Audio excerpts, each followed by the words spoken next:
بسم اللہ الرحمن الرحیم،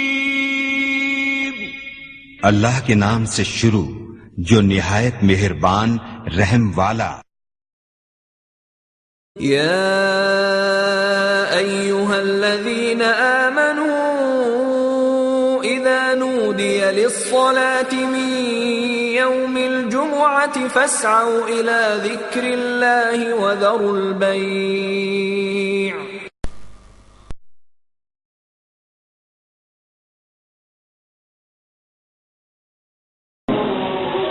رب اشرح لي صدري ويسر لي امري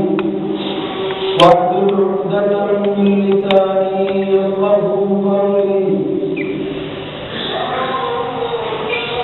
يا ايها الذين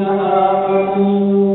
اذا نودي للصلاة من يوم الجمعة فاسعوا الى ذكر الله وذروا البيع ذلكم خير لكم إن كنتم تعلمون۔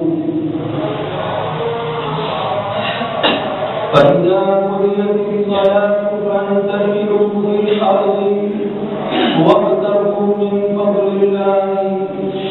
واذكروا الله كثيرا لعلكم تفلحون۔ وإذا رأوا تجارة أو لهوا انفضوا إليها وتركوك قائما قل ما عند الله خير من اللهو ومن التجارة والله خير الرازقين۔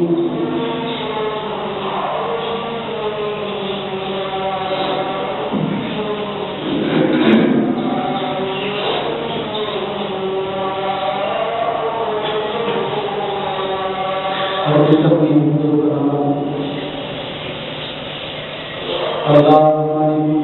کریم ہے جو ہم سب کا تمام جہان فضائل و مالک ہے۔ درود و سلام اس کے آخری نبی جناب محمد رسول اللہ صلی اللہ علیہ وآلہ وسلم کی ذات گرامی پر۔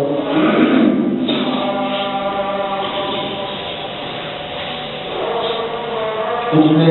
خطبہ جمعہ میں صبر کے مہینے کے حوالہ سے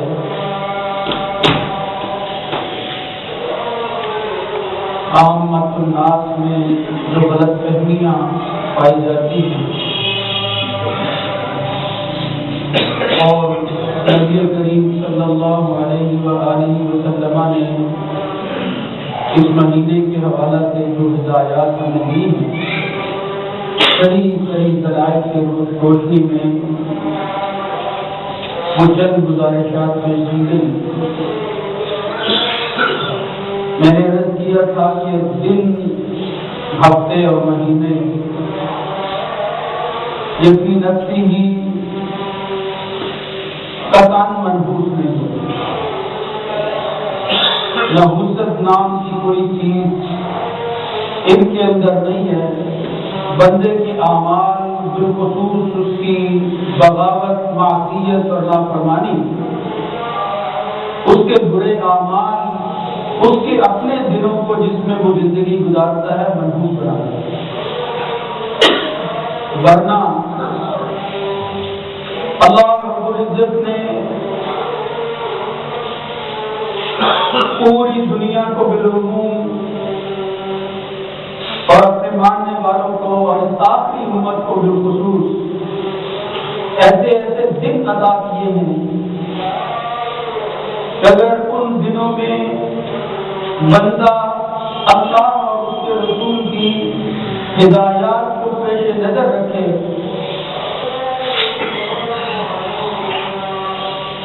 سارے اعمال کے لیے توجہ کرتا رہے، برائی سے اجتناب کے لیے ہر وقت مستعد رہے، اپنے آپ کو دفاع کی پوزیشن میں لے جائے، تو اس کے لیے واقعتاً یہ دن جو ہے یہ سعادت مند بن جاتا ہے، ورنہ یہ دن اپنی حیث کے اعتبار سے،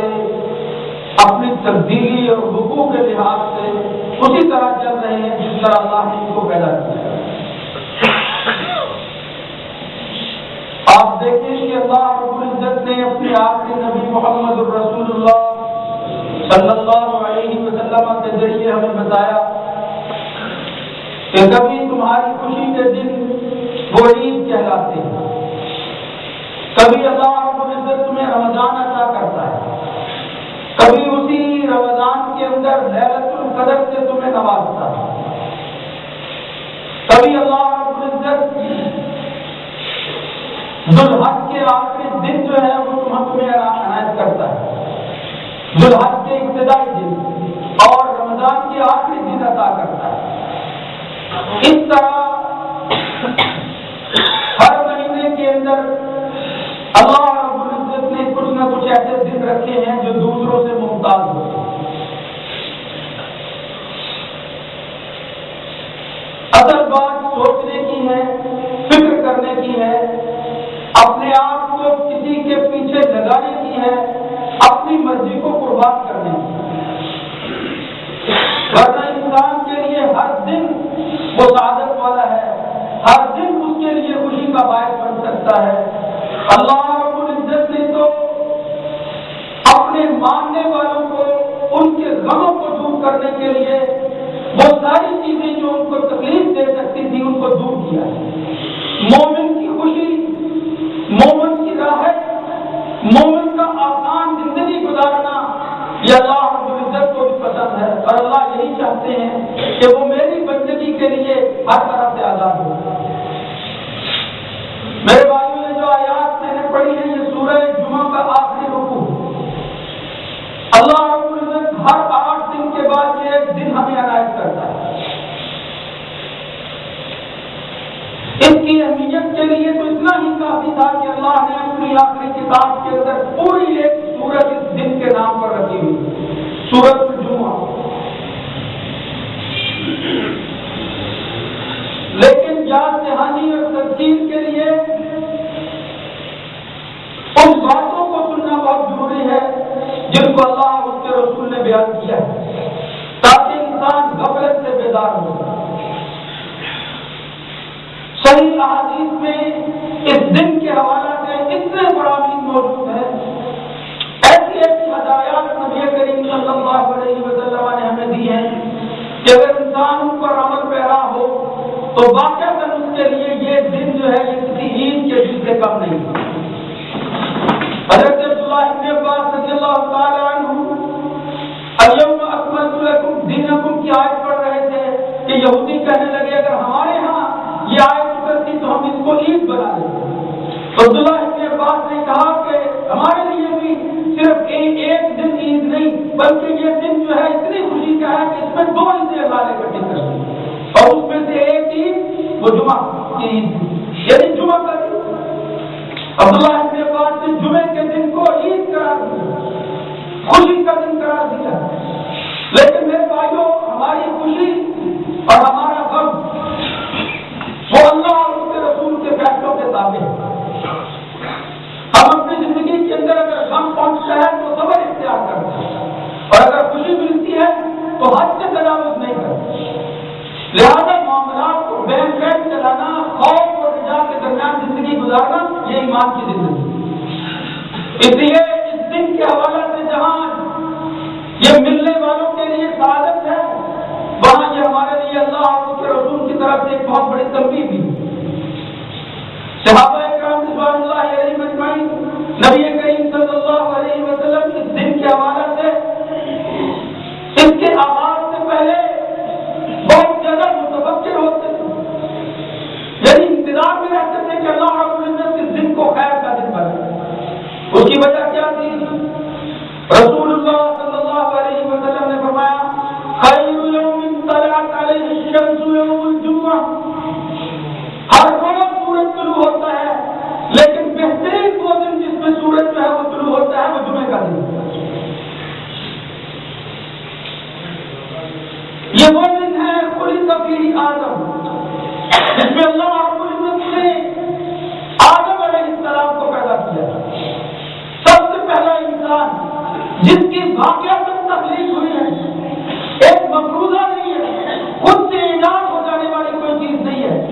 یہ جرسوموں کا ایک دوسروں کے ساتھ ٹکراؤ کا نتیجہ نہیں ہے، اللہ کی تخلیق ہے جس کو اس نے اپنے ہاتھ سے پیدا کیا ہے اور اس کو آدم کہتے ہیں۔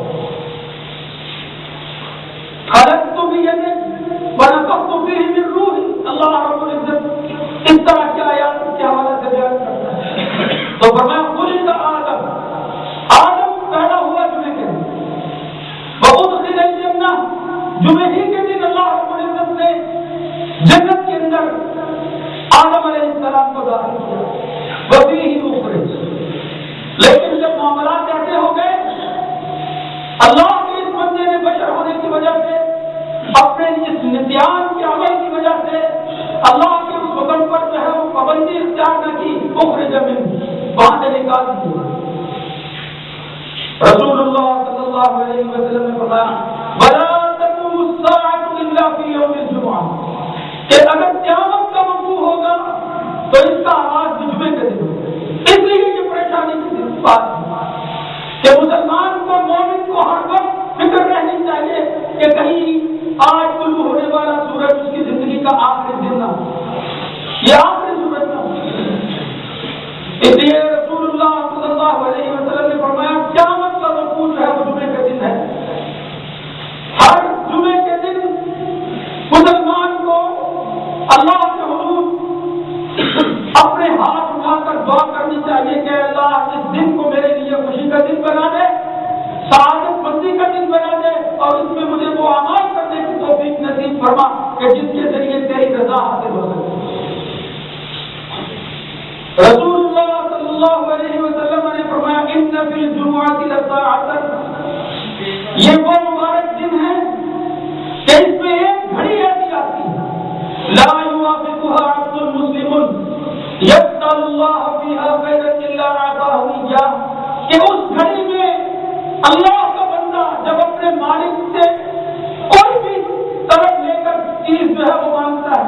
کسی چیز کی خواہش کرتا ہے، وہ جائز خواہش، یسأل اللہ فیہا خیرا، وہ خیر کے لیے اللہ کے حضور ہاتھ اٹھاتا ہے، سوال کرتا ہے، سائل بن کر حاضر ہو جاتا ہے، اعطاہ ایاہ، اللہ رب العزت اس کی اس خواہش کے مطابق اس کو وہ کچھ دے دیتا ہے جس کی وہ خواہش کرتا ہے۔ اور پھر صحیح حدیث کے اندر آتا ہے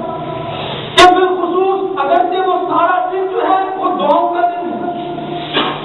اور اس کی وجہ کیا ہے؟ ایک دوسری روایت صحیح مسلم کے اندر آتی ہے جس سے نبی کریم صلی اللہ علیہ وسلم کی ہدایت کی تفصیل ملتی ہے کہ یہ گھڑی جو ہے جس میں دعا قبول ہوتی ہے، ہِیَ مَا بَیْنَ أَن يَجْلِسَ الْإِمَامُ، وہ امام کے خطبہ دینے کے لیے ممبر پر بیٹھنے سے لے کر خطبہ ختم ہونے تک جو ہے وہ وقت ہوتا ہے جس میں اللہ رب العزت نماز کے ختم ہونے تک بند ہے۔ اِذَا أَن تُقْضَى الصَّلَاةُ، یہ لفظ آتے ہیں کہ نماز کے ختم ہونے تک وہ گھڑی ہوتی ہے کہ جس میں انسان کسی چیز کی خواہش کرتا ہے، اللہ رب العزت اس کو وہ دے دیتا ہے۔ اور دوسری روایت جو ہے اس کی وضاحت کرتی ہے کہ مَا مِن مُسْلِمٍ قَائِمٍ يُصَلِّي فِيهَا، ایک آدمی جو ہے وہ نماز کے لیے جو ہے وہ کھڑا ہوتا ہے۔ تو اب ان روایتوں کے درمیان اور وہ جو دوسری روایتیں جو ہے وہ بخاری اور مسلم کے علاوہ آتی ہیں، جس سے معلوم ہوتا ہے بعض روایات کے اندر جو اثر کے بعد آتی ہے وہ شام تک رہتی ہے۔ یہ صحیح بات ہے، سارا دن جو ہے یہ جمعے کا دن ہے، اور وہ گھڑی اللہ نے قبولیت کس میں رکھی ہوئی ہے۔ اب ان دونوں روایتوں کے درمیان تصدیق کی صورت یہ معلوم ہوتی ہے کہ مومن اور مسلمان، اللہ کے احکامات کی پابندی کرنے والا، وہ نماز کے لیے اگر ہاتھ اٹھاتا ہے اور اپنے اوپر جائز چیزوں کو بھی حلال جو حلال ہوتی ہیں اس کے لیے حرام کر لیتا ہے، تکبیر تحریمہ کے بعد جب وہ نماز کا حصہ بن جاتا ہے اس وقت بھی نمازی ہوتا ہے، اور جب اگلی نماز کے انتظار کے لیے اس کا دل مسجد کی طرف لگا ہوتا ہے، وہ مسجد کی طرف لگا ہوا دل یہ نہ سمجھے کہ وہ غافل دل ہے، بلکہ نبی کریم صلی اللہ علیہ وسلم کے فرمان کے مطابق وہ ایک نمازی کا دل ہوتا ہے۔ ایک نماز دوسری کے لیے انتظار، اسی حالت میں رہنا، رسول اللہ صلی اللہ علیہ وسلم نے فرمایا یہ آدمی نماز کی حالت ہے۔ اس لیے میرے بھائیوں کو گھڑی ہر اس خوش نصیب کو ملتی ہے جو طلب رکھتا ہے، یہ چیزیں جستجو سے ملتی ہیں یہ طلب سے ملتی ہے، یہ مانگنے سے ملتی ہے، یہ اپنے دل کے رخ کو اللہ کی طرف پھیرنے سے نصیب ہوتی ہے۔ اس لیے میرے بھائیوں، دل کے اندر جمعہ کے لیے حاضر ہوتے وقت آدمی کوئی نہ کوئی خیال، نیک تمنا، ایسی آرزو جو اللہ کے رسول کے فرامین کے تابع ہو وہ کر لے، اللہ رب العزت کے دن کی موافقت سے اس کو وہ چیز ضرور نصیب فرمائے۔ رسول اللہ صلی اللہ علیہ وسلم کی اپنی سیرت سے معلوم ہوتا ہے کہ اللہ کے رسول صلی اللہ علیہ وسلم اس دن کا اہتمام کرتے اور صحابہ کو اس کا حکم دیتے۔ ابو داؤد اور نسائی کے اندر ایک عجیب روایت آتی ہے رضی اللہ تعالیٰ عنہ، وہ کہتے ہیں نبی کریم صلی اللہ علیہ وسلم نے فرمایا من غسل یوم الجمعہ واغتسل وبشر واستتر، جو شخص خود غسل کرتا ہے جمعے کے دن اور اپنے بیوی بچوں کو بھی غسل کرواتا ہے، ان کو بھی بتاتا ہے کہ اس دن کی کیا اہمیت ہے، اس دن کا آغاز کرو اللہ کے نام کے ساتھ، صبح کی نماز انسان ادا کرتا ہے، وہ سارے دنوں کا سردار دن، وہ خیال والا سورج طلوع ہو جاتا ہے تو بستا خود بھی کرتا ہے اسے دوسروں کو بھی کرواتا ہے، وہ بس کرا وقت کرتا ہے، اور پھر جتنی جلدی ہو سکے اہتمام کے ساتھ تیاری کر کے وہ جمعہ کے لیے آتا ہے۔ اور پھر فرمایا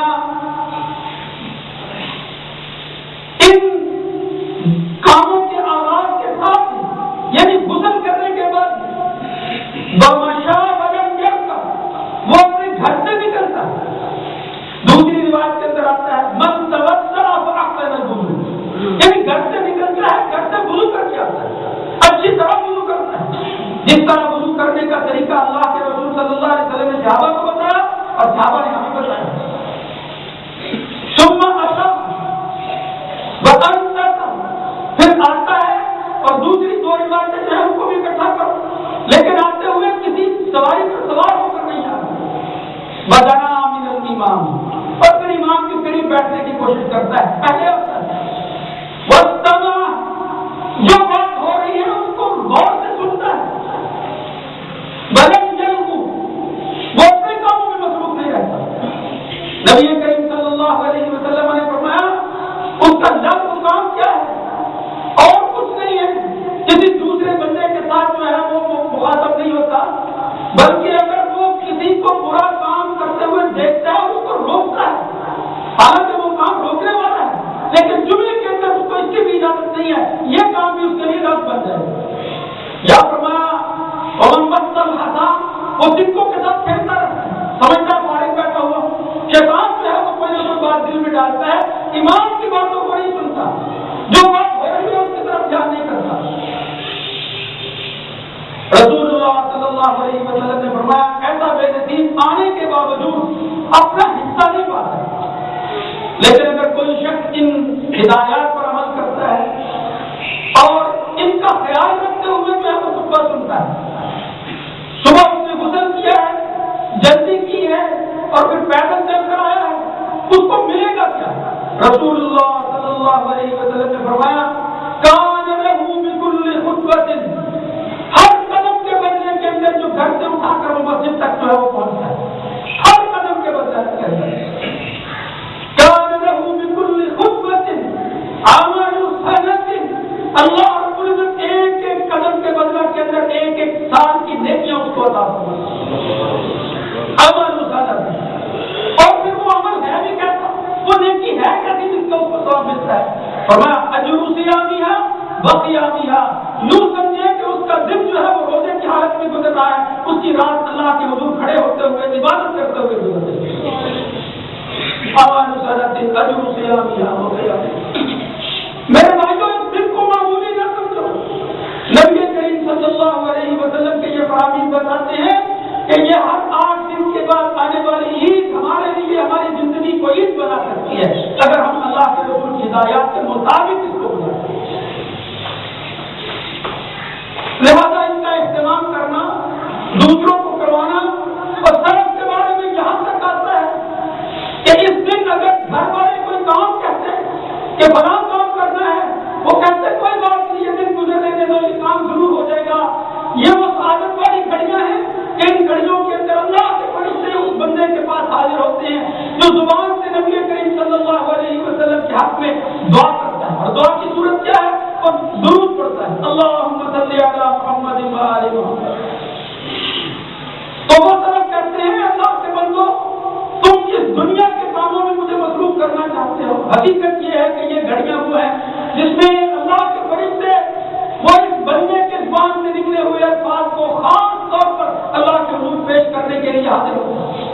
یہاں سے لے جاتے ہیں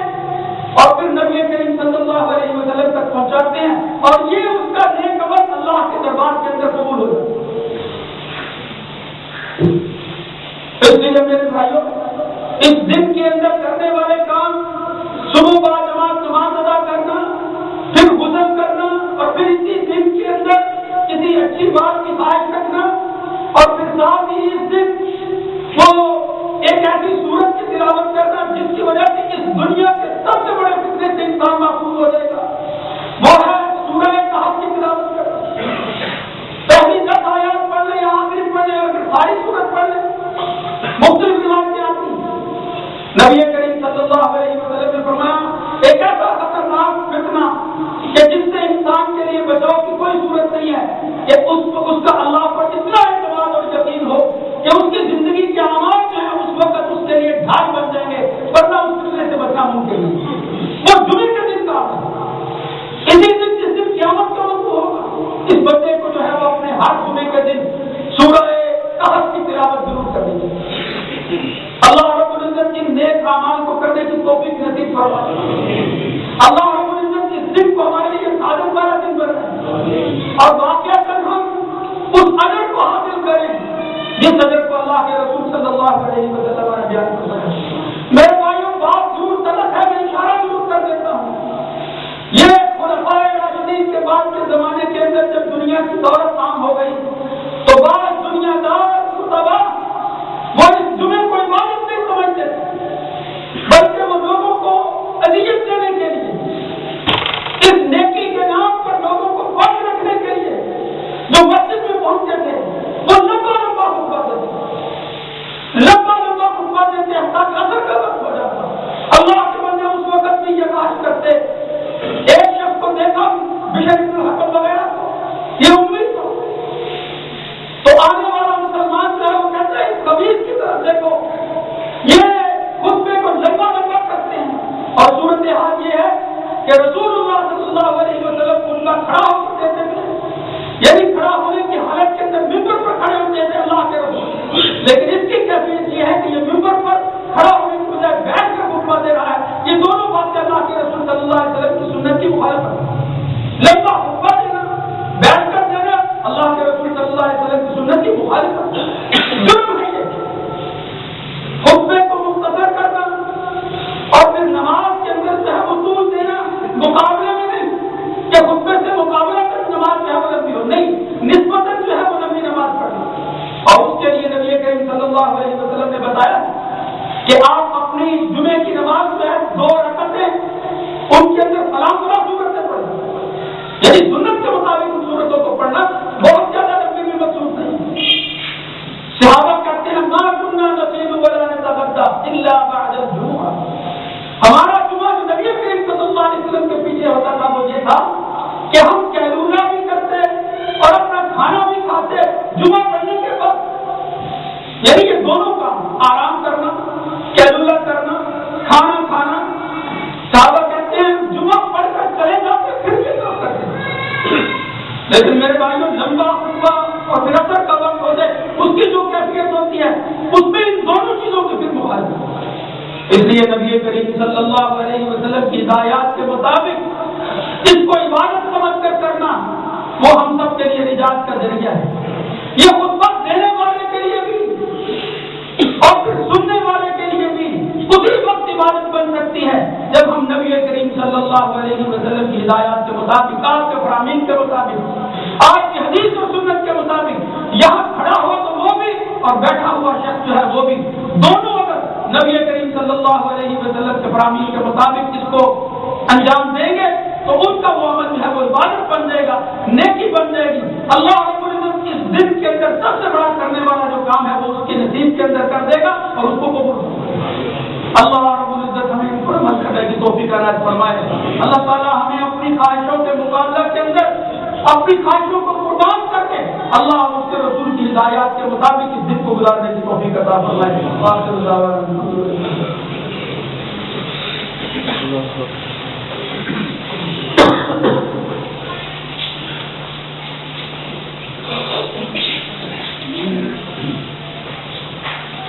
الحمد لله نحمده ونستعينه ونستغفره ونعوذ بالله من شرور أنفسنا ومن سيئات أعمالنا من يهده الله فلا مضل له ومن يضلل فلا هادي له وأشهد أن لا إله إلا الله وأشهد أن محمدا عبده ورسوله اللهم صل على محمد وعلى آل محمد كما صليت على إبراهيم وعلى آل إبراهيم في العالمين إنك حميد مجيد اللهم بارك على محمد وعلى آل محمد كما باركت على إبراهيم وعلى آل إبراهيم في العالمين إنك حميد مجيد ربنا آتنا في الدنيا حسنة وفي الآخرة حسنة وقنا عذاب النار وقنا عذاب القبر وقنا عذاب الحشر وقنا عذاب الميزان يا حليم يا كريم اللهم اشف مرضانا ومرضى المسلمين اذهب الباس رب الناس واشف انت الشافي لا شفاء الا شفاءك شفاء لا يغادر سقما. جتنے مسلمان بیمار ہیں پریشان حال ہیں سب کے لیے دعا کیا کریں. اللہ رب ہر ایک کی پریشانی دور فرمائے. جو لوگ ایمان کی حالت میں دنیا سے چلے جاتے ہیں ان سب ایمان والوں کے لیے دعا کیا کریں کہ اللہ رب العزت ان کی خطاؤں کو معاف فرمائے. آج ہی پتہ چلا ہمارے بھائی جعفر صاحب حمزہ کلام ہاؤس والے ان کا چھوٹا بھائی آصف وہ یہاں قرآن مجید کی حفظ کرتا رہا. ہمارے محترم قاری صاحب کا مشید تھا, نوجوان آدمی تھا, اس کا آج انتقال ہو گیا ہے. اللہ رب العزت اس کی غلطیوں کو معاف فرمائے اور اس کے گھر والوں کو جو صدمہ جو ہے اس کو جھیلنے کی توفیق عطا فرمائے. اللہ رب العزت ہر مومن مسلمان کو اپنی رحمت کے ساتھ اس کی غلطیاں معاف فرمائے. اور جو مسلمان اس دنیا میں اپنی زندگی کے دن گزار رہے ہیں اللہ رب العزت ان کو سارے اعمال کرنے کی توفیق عطا فرمائے. سبحان ربک رب العزت عما یصفون وسلام علی المرسلین.